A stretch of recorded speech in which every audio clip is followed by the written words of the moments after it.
Hi guys, thanks for joining me today. I'm Marilyn and my channel's Making with Marilyn. Now I do a lot of different crafts, but on today's video I'm going to show you how I made these earrings. Now this was part of a crafter's challenge after I made them, and that's what I'm going to show you in the video. I decided to make a pendant to match. Alright, we're going to go ahead and jump right into this. I'll tell you about the challenge and then I'll show you how I made the earrings. Unbiased LLC, she's a YouTube buddy. She issued a Wakanda Forever challenge. So the movie's coming out in November. And so she issued a challenge for us to come up with some project that's inspired by Wakanda Forever. So I chose to use Nakia for my inspiration.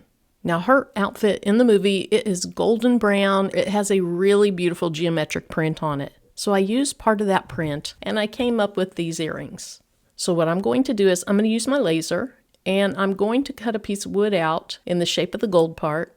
And then the red part is a little circle that'll be cut out so you can put your hardware in. And then the brown stripes that you see, those will be engraved. So now I'm ready to go ahead and get my wood painted so we can move on with the project.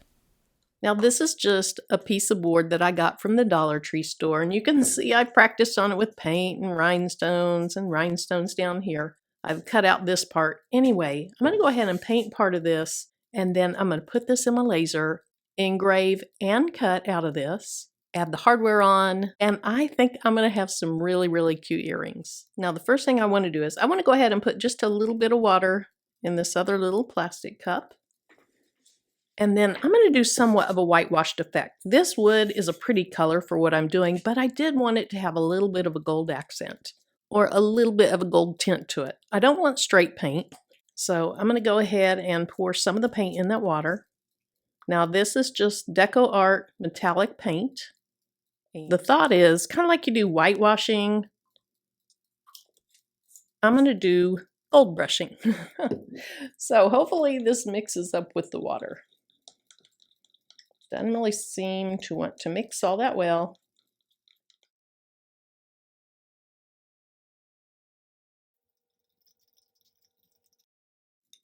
All right, so I'm using one of these foam brushes. This is one I've used before. I just rinse them out and reuse them. And then I have some wax paper under my wood. Okay, this can be hard for you to see, but I can definitely see, oh, I thought I was gonna spill that. I can definitely see a slight metallic sheen. Not enough of a metallic sheen, so I'm gonna do something a little bit different.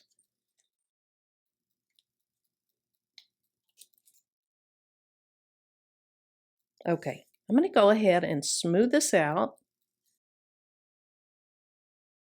I'm not really pushing hard on my brush.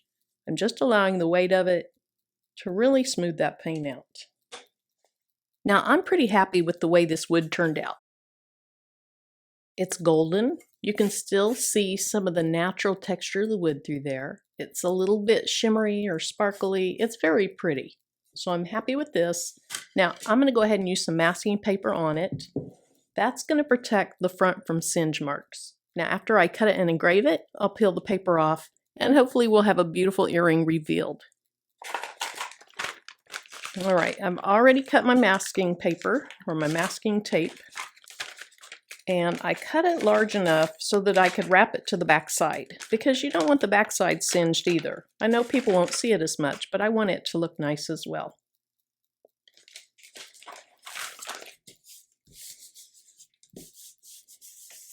Now the paper is not super sticky. That's kind of the beauty of it. It comes off easily. If I can't get it to stick well enough, I'll go ahead and put some tape in areas that aren't going to be burned.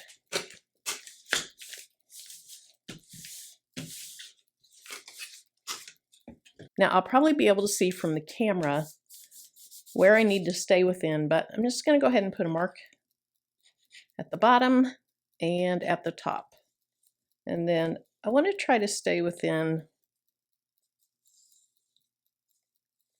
the areas marked here. Not just try to, I need to stay within those areas. All right, so let's jump back onto the computer. I'll put this in the Glowforge and I'll show you how this process works. Now this is the dashboard of the Glowforge software. and you might be able to hear the Glowforge running in the background. It's not cutting or engraving yet, but it's on and it's making some noise. So from this dashboard, I'm going to say create a new design, and then I'm going to upload my file. My Wakanda challenge file is right here, so I'll click on that and I'll say upload. All right, now this came in 3 layers because there's a layer per color. So I'm going to go ahead and click off those so that I can move one at a time. Hopefully I have enough room. I think I do. I might have to flip this one over. I'm going to move it over to this side, and then I think I can move this one here and I'll be fine. All right, that looks pretty good. Let's move this up a little bit, move this up a little bit. And then just so I make sure that they really are where they look like they are here, I'm going to go up to these 3 dots, click on that and say set focus, and then I can put this where I want it. So I'm just going to go right in the middle. This is going to allow the Glowforge to really focus in. It might jump or adjust, and then I can move the earrings where I want them. Okay, right now this one needs to move over, it looks like just a little bit. And we'll move this one over just slightly. Now the first thing I need to do is go up here to unknown and say use uncertified material. Now I know the thickness of this is 0.09 inches. If I needed to enter it, I could do that here. It's allowing me to use the auto feature. So I'll go ahead and go to my engrave settings. I want to enter these manually. So with this selected, well, first of all, I need to say I'm engraving this. Then I go to manual, and I want to do a speed of 700. And then I want to do a power of 70. I'm happy with everything down here, so I'll go ahead and click on the next layer. All right, so this is the layer I'm going to cut. So I'll say cut, and then manual settings. I'm going to go with a speed of 250, and then for power, I'll do full power. Then these are the little holes. That's where the hardware fits in. So I'll click on it. I want those cut, and I'll use the same settings, 250 and full power. All right, so the last thing that I want to do is I want to determine if this is the order I want it to work in. So on the Glowforge, it's going to do whatever is up here first, then here, then here. I do want my engrave to be done first. I think I want the little holes cut second and the earrings third. So at this time, I'm ready to go ahead and say print, and it will determine how long this whole process will take. Now the project will take 12 minutes and 53 seconds. The blue light on my Glowforge is flashing, so I'm going to go turn on my filter and then press that button.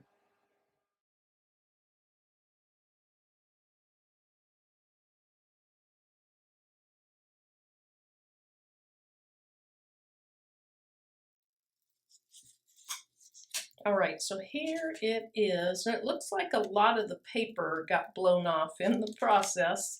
So let me go ahead and take this off.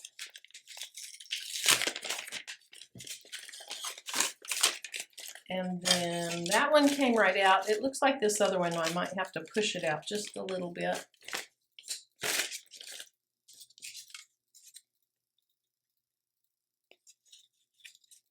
Yeah, it's just barely attached right here. Now, if I were doing this over, I would change my engrave settings, and I'd either slow it down or I'd increase the power. These look okay, but I think they could have been better. Now, honestly, I don't know what happened to the paper because I see just a little bit of charring there. Now, I'm defeating the purpose of having the paint on there by doing this, but I'm going to do a little light sanding. That'll take that top charring off.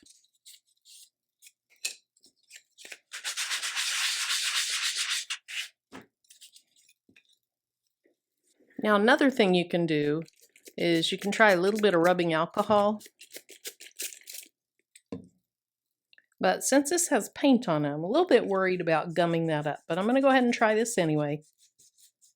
Okay, I think that looks a little bit better.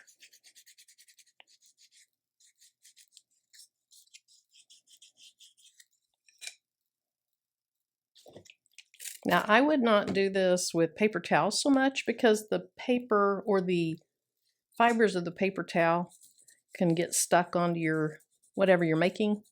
So I like to use fabric when I'm doing this.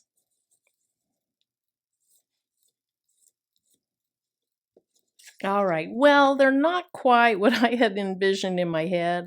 I do like them, but they looked cooler in my head. You ever do that? You imagine something, it doesn't come out quite as spectacular as you had envisioned it in your head. Well, that's what happened here. So I'm going to go ahead and put some hardware on these. Looks like I need to poke that wood through. So I'll get the hardware on, then I'll show you these at the end. So here they are, and they look pretty good. Again, they're not quite what I had imagined. I may try some on leather or something, but they're pretty nice. They definitely look like the geometric pattern that's on her outfit. So thanks so much for joining me, and until my next video, bye-bye.